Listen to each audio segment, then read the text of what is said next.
Yeah. No, Nick, it's Sandra Labor. It's a quick question. We were in Palm Springs, California last week, and we went through something called the Joshua Tree Forest. And I wanted to see Mix and Rob, what is your take on the fact that the earth was really mined, and all these mountains and all these formations are just residue of earth mining? What do you say? Yes. Well, I mean, don't know. When did they cut down the trees? When did they cut down silicone trees? Does that make sense? Yes. Well, I like generally when my recall on things like, I mean, there was a lot of mining on this planet, but it's not actually mining. It's not like they need the minerals from here, like they say they do, as much as they say they do. They covered it up, making stories of mining. They made up like the Anunnaki were looking for gold, and when it wasn't really the real mission. That's the story I was taught. The one you didn't see. So they produced all these clay tablets and baked them, and they're like a couple of thousand years old. Of course, clay tablets don't disintegrate. It's the best material for longevity, just like the pyramid. So now it becomes mystery, mass, and significance, and meaning. There's meaning in it. There's mystery in those tablets. There's meaning in those tablets, and there is mass in those tablets. Mass meaning like problems that need to be solved. A problem is too much of a problem when it becomes too forceful against you, becomes mass, and that's why being goes into tears, because they can't. It's overwhelmed by the size of the problem. So we are talking about mass there. So these tablets have mass because they have problems in them. People don't know how to, what are we talking about here? Science fiction, or what's going on? And they try and understand them and that kind of thing. So the mining on this planet and the mountains and whatever is the cabal cleaning up. The cabal will clean up and reset this planet and then re-engage it. And then people will come back and then be constantly in a time loop. We're in a time loop going round and round and round on a merry-go-round. And it's called dead forever. The system is having beings trapped as people. When a person is not, so then they would regrade the planet, make sure nothing was on it, make sure everything was just dandy, nothing can be found. And then you go back into, what's that movie called, that famous one with John Kerry or whatever, the one where it's The Truman Show. It's The Truman Show. And we, terribly suspicious about where we're walking around. You should be, because it's designed to keep you here and to make you feel like, well, this doesn't look like my home. This doesn't look like what I'm used to. This is a bit strange. I don't really feel like I belong here. And it's a nice place and everything. I love the waterfalls, the peacocks, I love the hedgehogs and the beautiful forests and stuff. It's very, very nice. But it doesn't feel like what I'm used to, because it's nice, but it's disorganized. It seems to be very disorganized. People, I'm not quite sure what's happening, like what is going on. And so there's mainly that it was the key mission and the key purpose. So what they do is they pull the air cover and then create a ice age. America had a mile high. Swan Seven is talking about Seattle and had an ice a mile high on it. A mile with ice sitting on top of it. And Antarctica's got 3 miles of ice thick. Actually, it's the highest continent in the world. 3 miles of ice. It's unbelievable. So you'd have this massive ice age out of nowhere. How did that happen? And then also you got, what are those things called? Those big things? That look like elephants with long tusks. What are they called? Mammoth. Mammoths. Yeah, mammoths. Mammoth. Yeah. Now, listen to what I'm going to say. A mammoth is a big chunk. 4 times the size of an elephant or something. Okay, big. They're big boys. Now, there were cavemen running around, like they said. There's people running around hunting mammoths. Well, yes, that's true. That was actually a fact. Now, it's like kind of native human beings that were hanging around here. So. The mammoths froze so quickly. They froze so fast. They were flash frozen. Yep. In a flash, in a click of a finger, the temperature dropped so fast, so incredibly quickly, that the vegetables, the comestibles is another word for vegetables, the comestibles, the consumables, inside their stomach The vegetation. are fresh. The vegetation they were eating. They actually found frozen mammoths that were still chewing on the vegetables that they froze when they froze. The stomach. There's a Hollywood movie that demonstrates it too. The Day After Tomorrow demonstrates how a polar vortex can freeze the entire world as it is. Yeah. So they're literally sitting at the Explorers Club. There used to be this thing called the Explorers Club. And I got this last lifetime I was part of the Explorers Club, which is in the UK. And I used to go there and smoke cigars or whatever and everything. And there they had talks, people that come up from around the world, how are you doing, sir? Whatever, sir. And then all the British guys who's walking there. It's like, and talk about their expeditions and whatever and what's been discovered and whatever. And now the thing is that they would, they had mammoth steak, at the Explorers Club. How's it possible? Because the thing is just quick frozen. And so that's like a kind of now that tells you something. How's that even possible? It's not possible. Then they say, oh, it's a meteorite. It's a meteorite that did it. The meteorite came out, kaboom, and then it caused this. That's too slow because the actual processes that occur with a heavy meteor. Yeah, it would take at least a week. Yeah, you would actually burn everything up from the heat. And the mainstream science explanation of that, if you want to go into your mainstream to check what Rob's saying, is terraforming. It tells you every 600 and so many thousand years, Earth re-terraforms. Does it re-terraform or do they wipe the grid and start? Exactly. Right? Yeah, because exactly correct. And the system of resetting, it can be kind of what is it? What do you call it? That observed or a clue to observing something is that when we got re-put into the system again, we had quite a bit of extra power than we have now, and then you get something like the Tartaria phenomenon, and Tartaria is very hard to even conceive of. It's almost inconceivable how man would be so powerful and so incredibly intelligent. What we're looking at is a phenomenon of man losing his intelligence.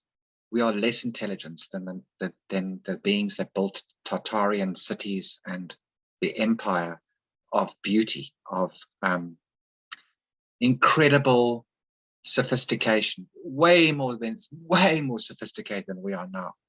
I'm not talking about the megalithic structures. I'm not talking about megalithic structures like the pyramid and Pumapunku and all these megalithic sites. I'm not talking about those. Those are archaic. Okay, I'm talking about just the other day when Tartaria and all of those things were built.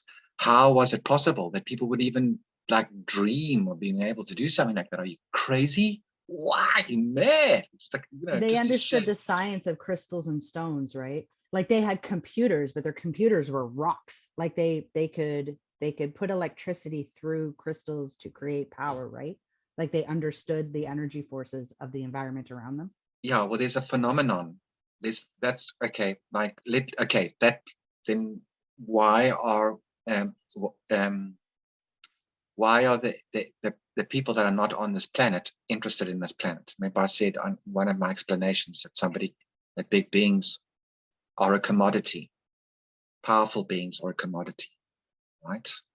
So now, why are they trying to hack us out? Remember that explanation I put on my site? I don't know if you read it, Canadian Sparkle, but it was on me going back into the 1940s and what was the plan of this place and how it happened and what's going on. What the hell's going on here anyway? It's these guys that defected from the ancient empire that owns this planet and has set up, rigged up the systems and everything, the whole thing, the whole solar system, everything. And then they defected because there was no future left for them at the ancient empire anymore. One of the top advisors of the monarchy. It's a monarchy that is the ultimate figurehead, the keystone of the ancient empire, and they hoovered beings from all different galaxies, different planetary systems, Some of them they don't even have the names for.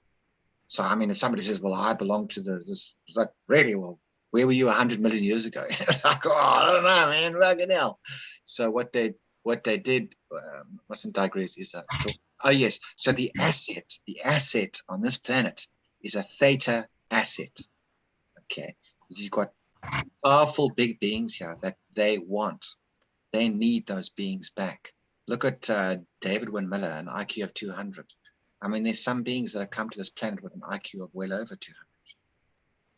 That's where all the super soldiers come in, hey? They target people that have a certain capacity, right? And they just pick them up and they start training them from in the womb, you know, they break them basically and then use them. Yes. And as super soldier slaves. It's quite something. Because you said they know us, right? When we come here and they scan us, they know who they are. They know who they you know are. how to use us. They know who you are. There is a method to track. Let me tell you something. There's technology out there that you guys will not believe exists. There is technology that the ancient empire have, and they're not called the ancient empire for nothing. When I mean ancient, I mean very, very, very ancient, going back trillions of years, okay? And they became despicable in the end. And they are very good at hiding away. Evil hides everything, so they hide themselves away. People have not been aware that they've been operating in this universe the way they have, or doing the things that they do.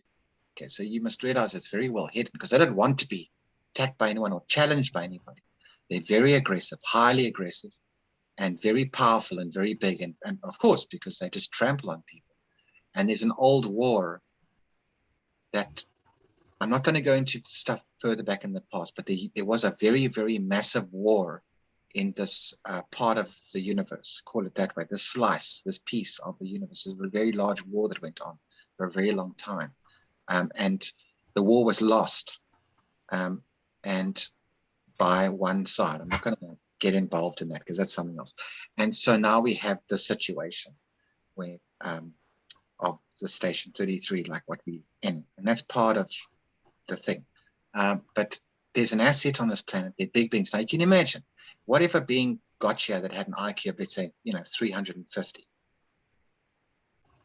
Now, took like David Wynn-Miller, how many years? He's got 3 PhDs. So IQ of 200, can read at an inch thick of paperwork in 10 minutes.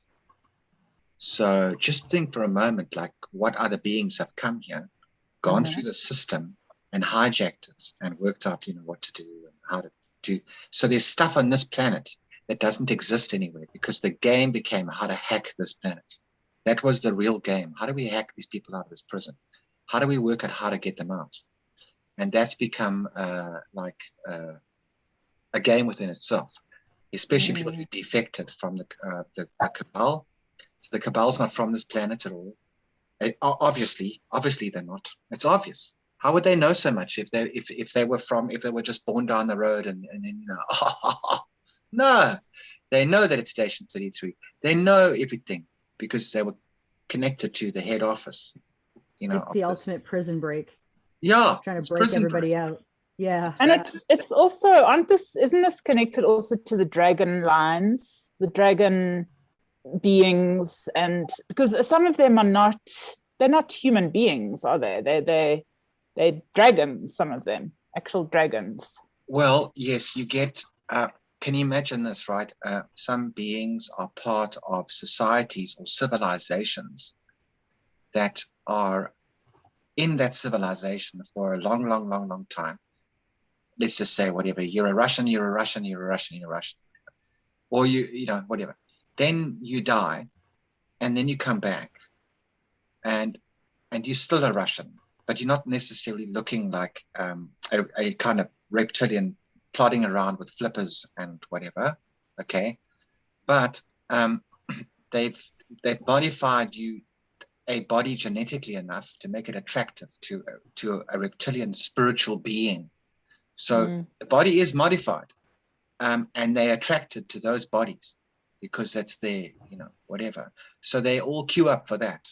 And then you get a reptilian being that's in a modified humanoid, I've seen one of those. Oh, they're awful. Yeah. That's what the Shapeshifter. slips are.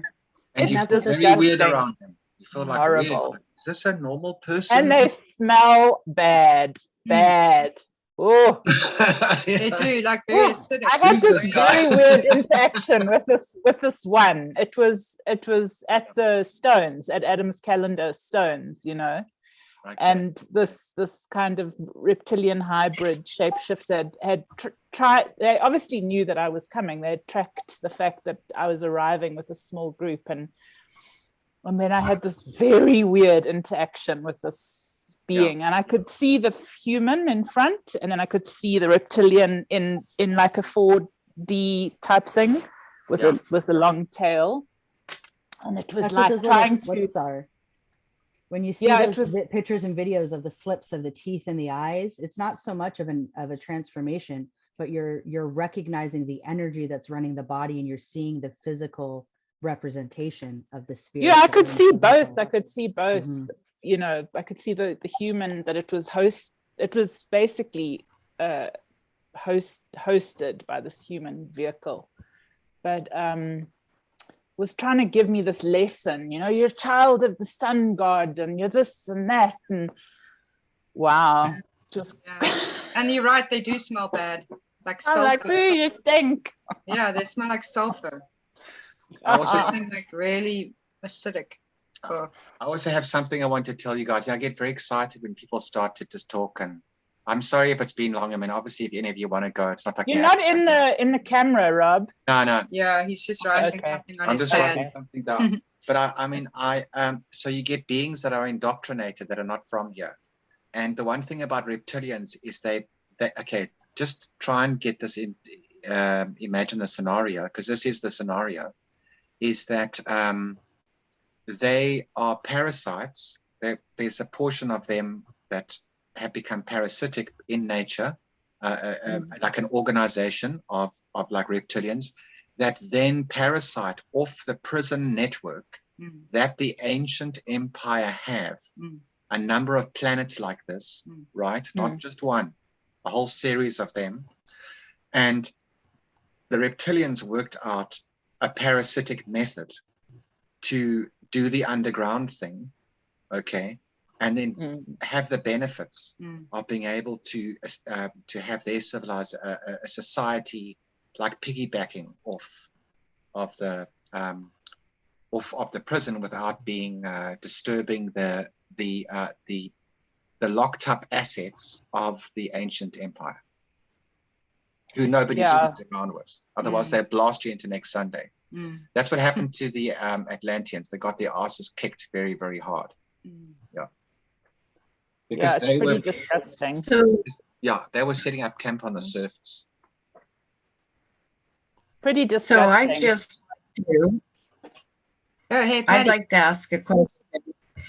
Well, I'd like to ask a question about the beings type of idea, because like I've watched a lot of the videos, and Rob talks about, you know, like the big beings and the little beings of on the good side. We're talking good side right now. So I mean, Rob remembers a lot of, you know,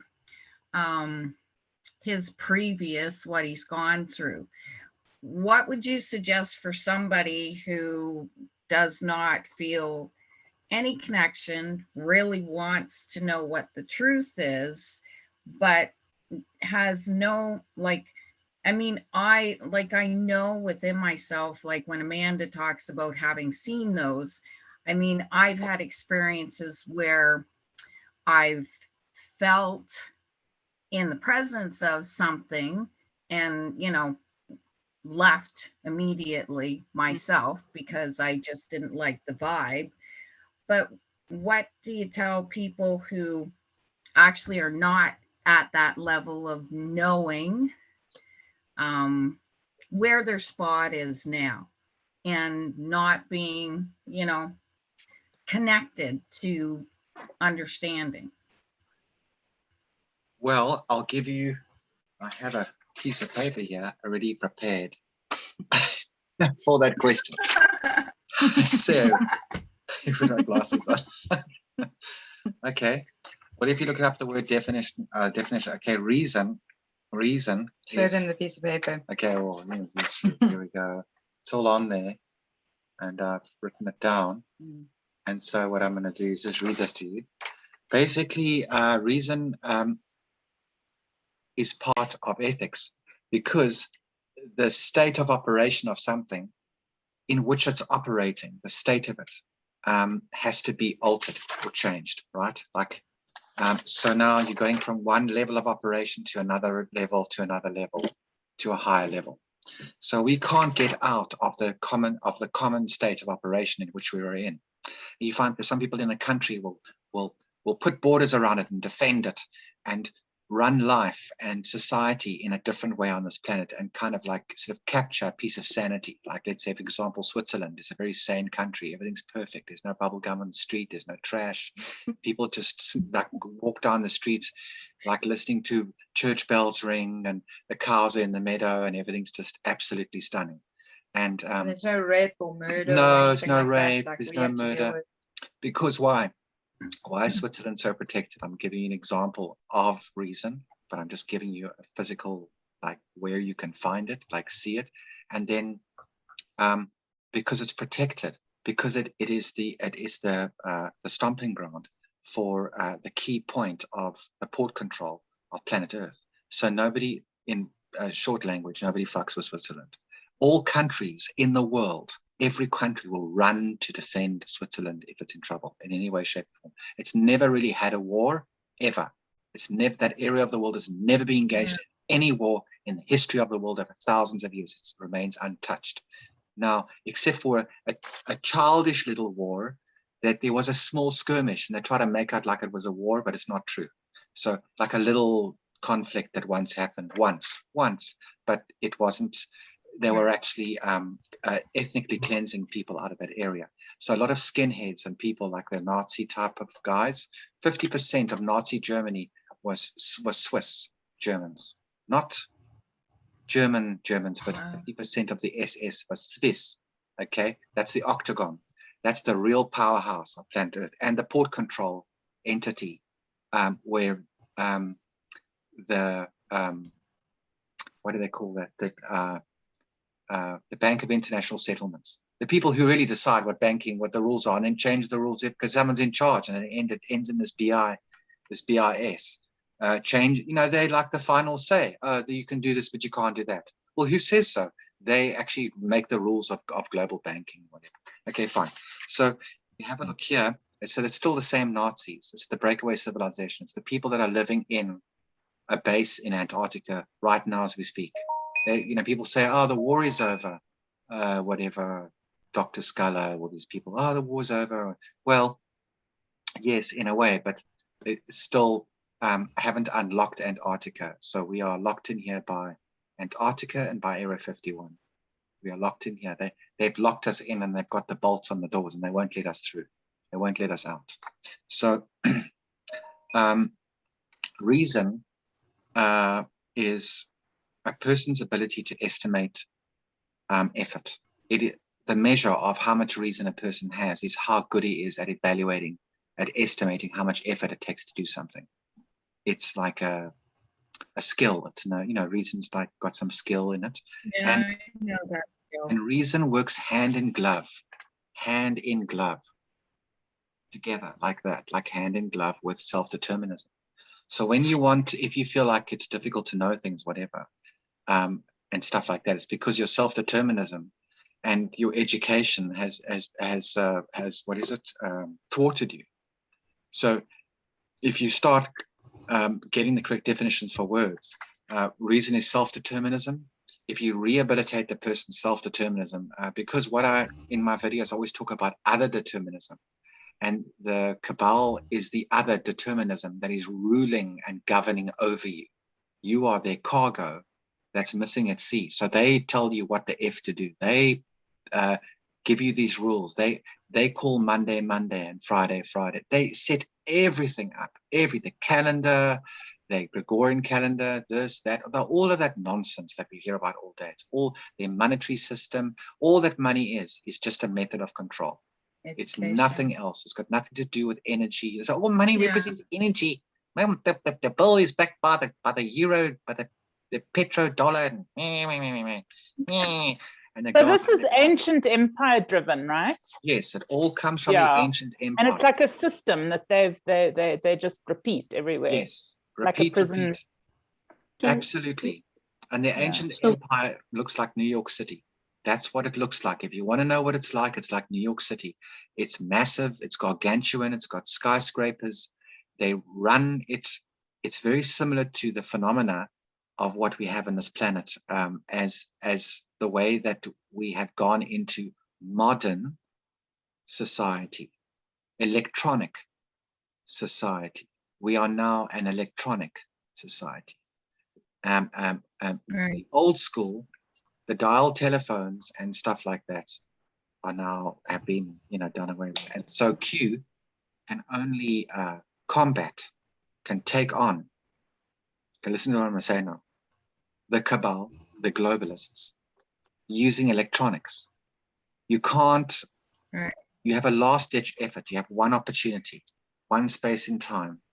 There's your gap, because it's horse and donkey, horse and donkey, horse and donkey, goes up, gets to petrol-driven engines, eventually goes into electronics, into micro and macro electronics, which is instrument technicians and whatever, and eventually, bang, suddenly you've got binary, and then you've got this electronic system, okay?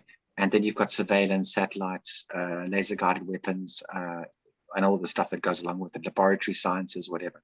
So then that little narrow gap, if you don't take out the cabal, they do a reset. They do a reset, they exterminate, whatever, and then they recycle the beings, go back into the system. So when, does that answer your question with reason and self-determinism? Can I ask you a quick question? Yeah. It answers the question. I just wanted to say, except that. Oh, sorry, Patty, do you want to just finish what you're saying? Is that Sandra? Can you wait a sec? Sure, sorry. Patty? So the thing is that, okay, how do you redevelop your self-determinism?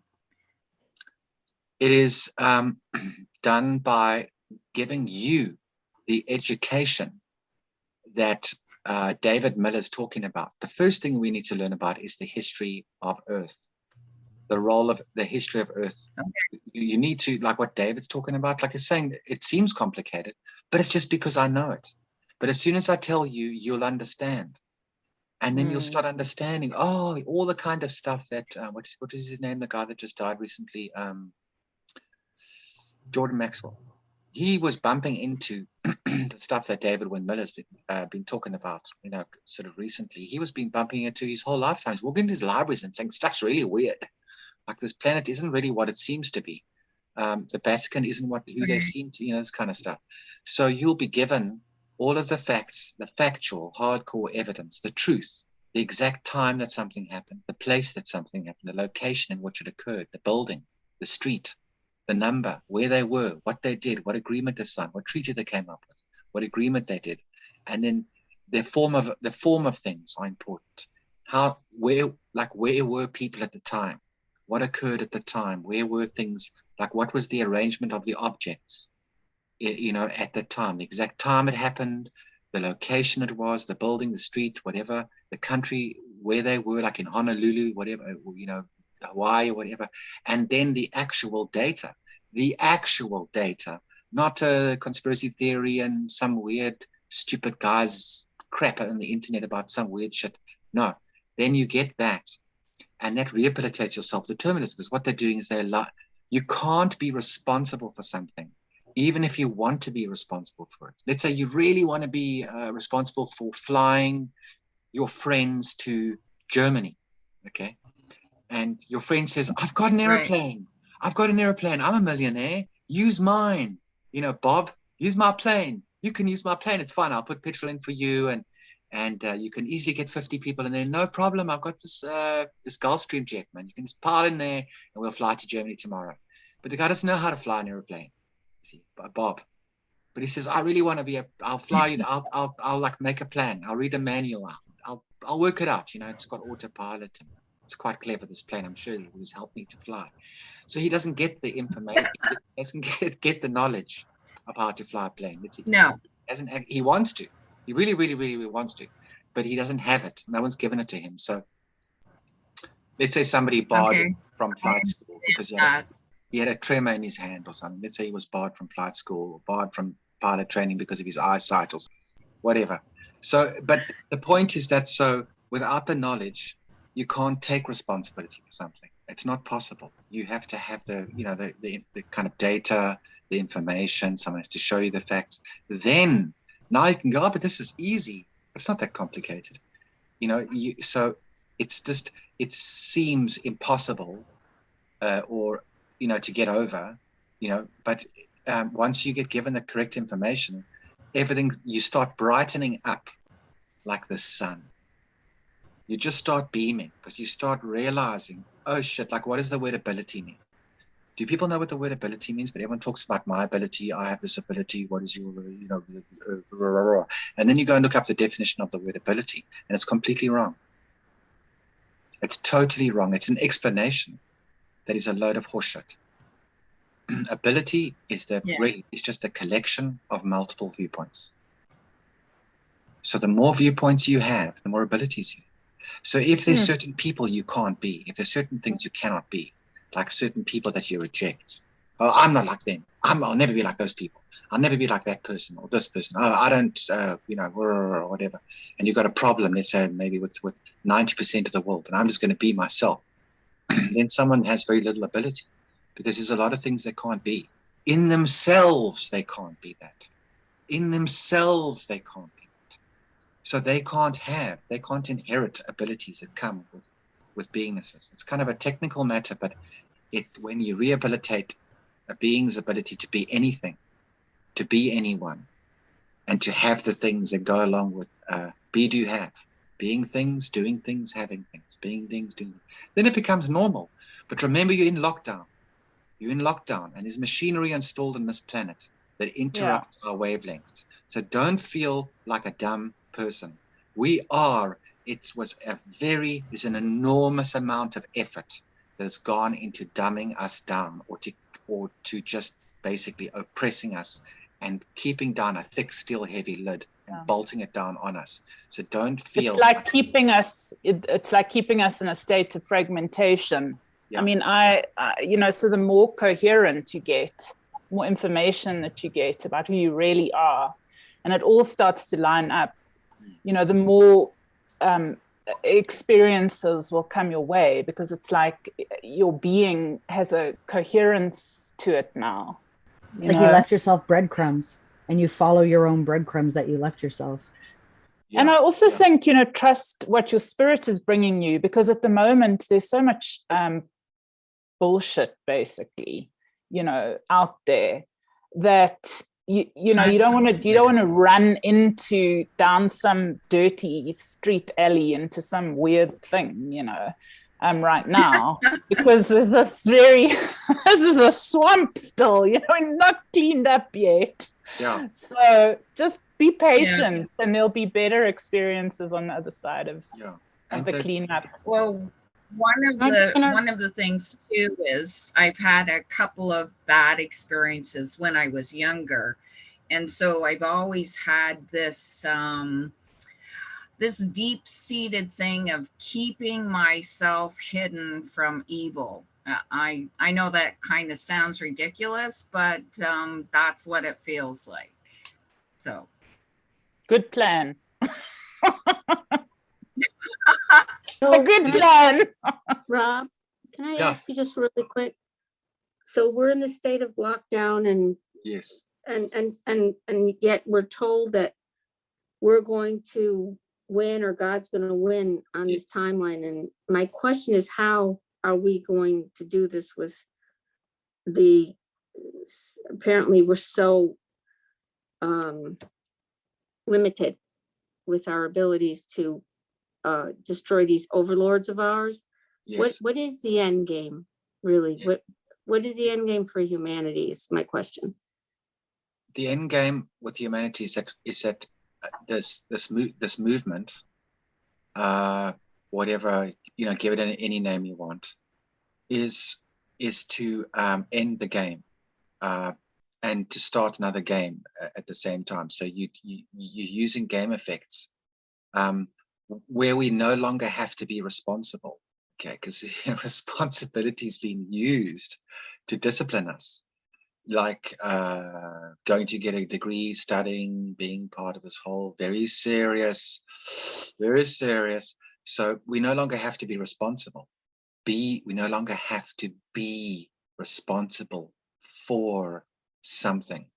This is what you did, or this is what you didn't do, or this is what you should have done, and this is what you shouldn't have do, and it's your fault, and you know whatever. This weird thing. It's actually responsibility introverts you. You become introverted by it because you can't. So it's factual information. All they're doing now is they're dripping evil, like it's WikiLeaks, like that hourglass where it's dripping from underneath. It's always dripping. WikiLeaks. So it's actually WikiLeaks that we're getting. I mean, in the end, okay. Trump saved what's his name, the WikiLeaks guy, pulled him out of, organized him. Assange. Yeah, it's Assange. Yeah, pulled him out of the embassy, made a big optic about it, and then he disappeared. He went into apparently sort of prison or whatever, but he's fine. He helped him. He made the deal, and he said, "You either do what I say, you take the deal, or I'm going to steamroll right over you and I'm going to crush you. So you can decide now to let go the charges and he was actually subduing MI6. MI6 were trying to stop, the press, his press efforts, what he was doing. And he's a very bright being. He's one of the big beings, there's lots of them all over the place.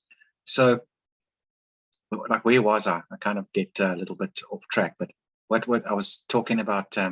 What's the game plan for humanity? Yeah. So that they're installing the new game, which is going to be, there's only one game you can play. You see, if you want to end the game, then you've got to give beings a new game. You can't just say, well, we ended it. Well, there you go then. You're unsuppressed now. Good luck. Yeah, good luck. Yes, thank you very much. It was really good. Oh. You can't do that. So see you guys around. Yeah, the new game is, like I said, the cycle of action. A cycle of action is defined as something that is started, something that is changed, and something that is stopped. So it's start, change, stop. I'll put it in my videos, whatever. So you have the ethics cycle of action, which is what the age of ethics is ending. And we're now going to the age of Aquarius, you could say, or whatever, for want of a better. We're going to the age of enlightenment. So technologies, not technology like, really mean technologies, the age of technologies, the age of enlightenment. Consciousness technology. Yes, exactly. That is what the technology is that we with now. We're learning about consciousness-driven technology, which is us primarily. We are a consciousness-driven technology. Yes. That's what we're trying to realize. Wake up, remember. And there's a lot of distortions in this world that are very heavy. They have a tremendous amount of force over us. Don't underestimate the amount of force that has been used against us. If you want me to tell you one day how much force has been used on you, it would blow your mind at how much power has been used to subdue you. It is phenomenal. Don't they get tired, Rob? Don't they ever get tired? No, because it's just the thing. It's a longer story. They never get tired. The status quo, the maximum amount of power that's used against you is not whilst you're alive. Okay? So it's not when you are a living human being. It's what happens between being one human being and another.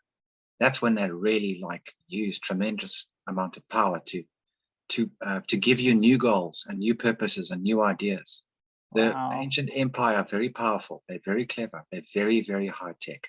Like Star Trek, That's how high tech they are. So you can't screw with them.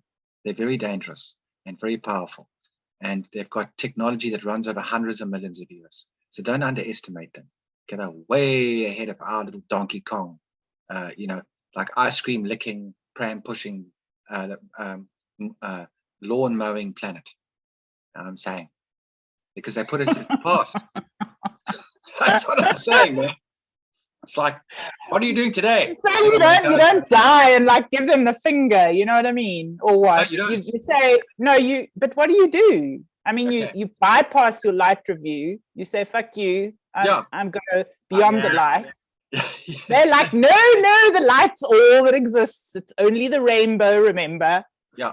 They know we go. And back you go to another cycle. Yeah. And those that know go beyond that, right? Exactly. What did you say? Head for Galactic Central as fast as you can. Yes. The North Star, I've got a little, the North Star, you go to the teapot. The teapot is really the center of the galaxy. It's Sagittarius. There's a bit of there's a blackish kind of cloud that you can't quite see totally the middle of the galaxy, you know, the center, because it's a bit blacked out from view because of a black cloud. Whenever you see those black clouds in space, you can see it when something's lit behind it, and you see this sort of black, you know, kind of oil slick kind of cloud. That's radiation. That's very, very heavy radiation. That's why it's how it comes out on a facsimile taken from the Hubble Space Telescope. There's quite a lot of famous shots of and what they used to do is release these clouds,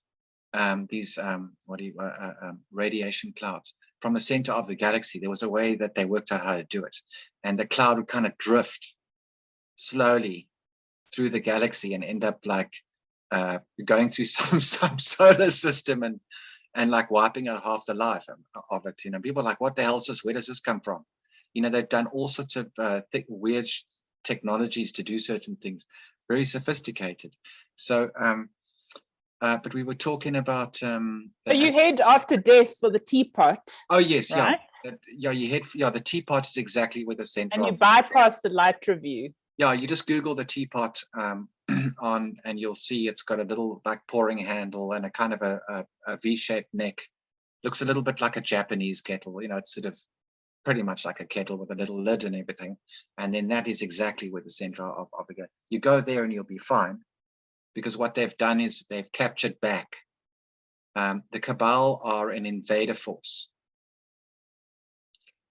An invader force that came here and invaded this area and subdued, captured the guys that were basically running the galaxy. What do you think that when you have a planet with a couple of billion people on it, I mean, like, wouldn't you survey this place? Wouldn't you, you know, say, how are you guys doing? It's galactic here. You would say hi and check everything's cool. I mean, what do you think? They wouldn't understand their own stupid real estate? Of course they would. It's ridiculous to think that like they would never know, or it's too far away. Yes, we are very, very far away, but we're far away because of the intentionally, but still they were surveying the station 33 all along. They knew it was here for long time. And so if you hadn't had people defected, like they say that it was Kruger force, like you get this Kruger force and people had defected from the secret space program. Well, what is the secret space program? Well, it's the Cabal. It's like, who else is that? It's the ancient empire itself. It's not a couple of people floating out. There's not a couple of Nazis that have just been sort of drilling around in, you know, in the solar system with the, you know, like scalar wave craft or whatever. No, man, this was the ancient empire's assets, and and all they did was find some secondhand equipment, you know, in the solar system that belonged to because the ancient empire had been chased away, but it took a lot of effort to chase those people away.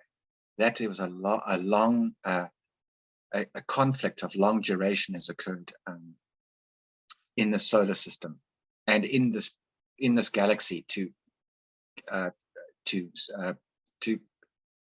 combat the ancient empire's abilities to defend itself and its own assets. you know, whatever. And it's very proud of the fact that it's managed to do what it has done to us. It's very, very proud. You know, it's an accomplishment that they consider it. We're geniuses. You know, we've managed to subdue all these beings. You know, so clever. So now Q's getting us out, and the best way is to do the drip thing and the usual program, you know, whatever.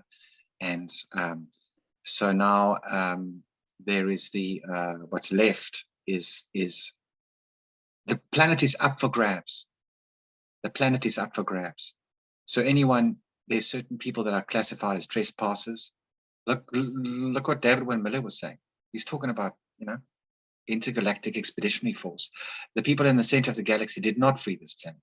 They had no power to do that. They were subdued ages ago. 60, 70 million years ago, they were subdued. So who came along and fixed the situation? You know, who was the barge pole? You see, like well, we can see that the planet's up for grabs when someone like Romana comes along and says, "I'm the queen," and Cindy K, and then everyone follows her. I'm the queen of this planet. I'm the new queen. It's like, yeah. We have competing the best queens trick now. wins. Wins the day. Really? Ooh. Oh, I better bow down to you. There's a few million sheep. There's a few million sheep needing a new queen. Here she is. We have competing queens now, though, for those who are keeping up with the Canadian politics. We have competing queens because now we have Cindy K, who is now challenging Romana on Twitter and all of her things. And it's this whole drama and everybody's all involved in it. And I'm just like, why do you guys want monarchy so bad? Govern your damn selves. Why do you want someone above you? So now you have Romana and this Cindy directly yelling back and forth at each other. Unreal. Yeah. And Cindy's in the States. They're addicted, is it? Oh, in the States. So they're addicted to monarchy, basically. They're addicted to the monarchy thing. So it's like, well, they'll fit in perfectly with the ancient empire because that's all that ancient empire is run off of. Yeah. Right. Basically. Queens And queens. So guys, how are we doing with time? Yeah, I'm gonna have to cut it. We're gonna have to end. Okay. Yeah. Well, my disc is almost full as well, so it's a good time to end. Awesome. But it's been amazing, and it always is so incredible to spend time with you guys and this amazing family. And thank you so much for the incredible reveal tonight. It was just wow, really, really wow. It is from the future, and so I say to you, don't be disappointed if it doesn't seem like enough.